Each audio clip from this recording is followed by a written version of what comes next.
Bismillahirrahmanirrahim. Today we have class 4 mathematics unit 3.5 highest common factor HCF.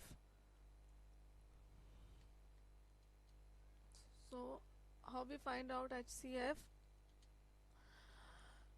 If there are two numbers given for prime factorization, we can find the factors present in both the numbers to find out the common factors. From the common factors we can find out the highest common factor और HCF. अगर हमारे पास कोई भी दो numbers हैं prime factorisation के लिए दिए गए हैं, पहले हम उन दोनों नंबर्स का प्राइम फैक्टराइजेशन फाइंड आउट करेंगे एंड आफ्टर दिस जो उसमें कॉमन फैक्टर्स होंगे वो कहलाएंगे हमारे HCF या highest common factor. Suppose like this, in our book on page number 94 we have an example that find the HCF of 12 and 18. सबसे पहले हमने क्या किया, फैक्टर 3 मेथड से हमने 12 और 18 का प्राइम फैक्टराइजेशन फाइंड आउट कर लिया. 2 6 12, 2 is prime number, so we write same over there 6, so 2 upon 3, 2 multiplied by 3 we got 6, 2 3s are 6, so we got 2 2s are 4, 4 3s are 12. हमारे पास यहाँ पे प्राइम फैक्टराइजेशन हो गया 12 का. Okay, now we have number 18, 2 9s are 18, 2 को हमने यहाँ पे लीव कर दिया क्योंकि यहाँ पे प्राइम नंबर आ गया हमारे पास. 9 मजीद मल्टीप्लाई हो सकता है, 3 3s are 9, so we got numbers 2 multiplied by 3 multiplied by 3, so we got prime factorization of number 18. अब हम क्या करेंगे, अब हम ये देखेंगे कि इन दोनों में से हमारे पास कॉमन टेबल्स या कॉमन नंबर्स कौन से हैं. हमने यहाँ पे देखा 2, यहाँ पे भी हमारे पास 2 है, so we underline both of 2. We have another 2 over there, हमारे पास यहाँ पे एक और 2 है, but we didn't have any, we have 2 here, so हमने इस 2 का अंडरलाइन नहीं किया. Now we underline 3 here and we search 3 from over there. हमने यहाँ पे 3 सर्च किया, यहाँ पे भी एक और 3 मौजूद है, तो हमने इसको भी अंडरलाइन कर लिया. यानी कि हमारे पास 2 और 3 दो कॉमन हो गए. यहाँ पे हमारे पास एक 3 बच रहा है, मगर क्योंकि हमारे पास यहाँ पे एक और 3 नहीं है तो हम इस 3 को भी लीव कर देंगे. इसका मतलब ये है कि हमारे पास कौन से दो कॉमन फैक्टर्स आए, 2 and 3. तो हमने यहाँ पे लिख दिया 2 multiply by 3. 2 multiply by 3 हमने लिखा तो हमारे पास आंसर आया 6. इसका मतलब है कि 12 और 18 का HCF क्या है, 6 है. ओके, 2 और 3 क्योंकि अलग टेबल्स है इसलिए हमने इन दोनों को मल्टीप्लाई किया है, तो हमारे पास एक आ गया HCF highest common factor which is 6. हमें कोई भी एक फैक्टर निकालना होता है.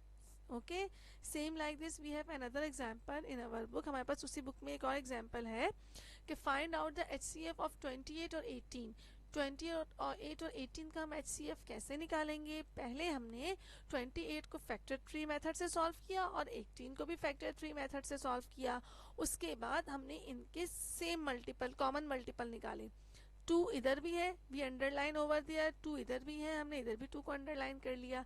अब यहाँ पे हमारे पास 2 है मगर यहाँ पे हमारे पास 2 नहीं है, तो हम इसको अंडरलाइन नहीं करेंगे. सेम लाइक दिस, यहाँ पे हमारे पास 7 है मगर यहाँ पे हमारे पास 7 नहीं है, तो हम इसको अंडरलाइन नहीं करेंगे. यानी कि हमारे पास कॉमन क्या नंबर आया, ओनली 2.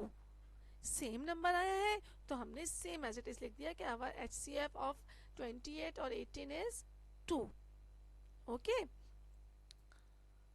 आई होप कि अब आप लोगों को जो है वो ये समझ में आ गया होगा. वी हैव अनदर पैटर्न, हमारे पास एक और पैटर्न जो है वो हमें करना है वेन डायग्राम से. अब वेन डायग्राम से हम कैसे सॉल्व करेंगे, ये वेन डायग्राम से हम इस तरह सॉल्व करेंगे कि सबसे पहले we read our question. Our question is find the HCF of 12 और 18. हमें HCF निकालना है 12 और 18 का. सबसे पहले first of all we make a list of factors of 12 and 18. हम 12 और 18 के फैक्टर्स को लिस्ट डाउन कर लेंगे. 12 के फैक्टर्स कौन से हैं, 1 2 3 4 6 12. और 18 के फैक्टर्स कौन से हैं, 1 2 3 6 9 18. हम इनके फैक्टर्स को हमने लिस्ट डाउन कर लिया.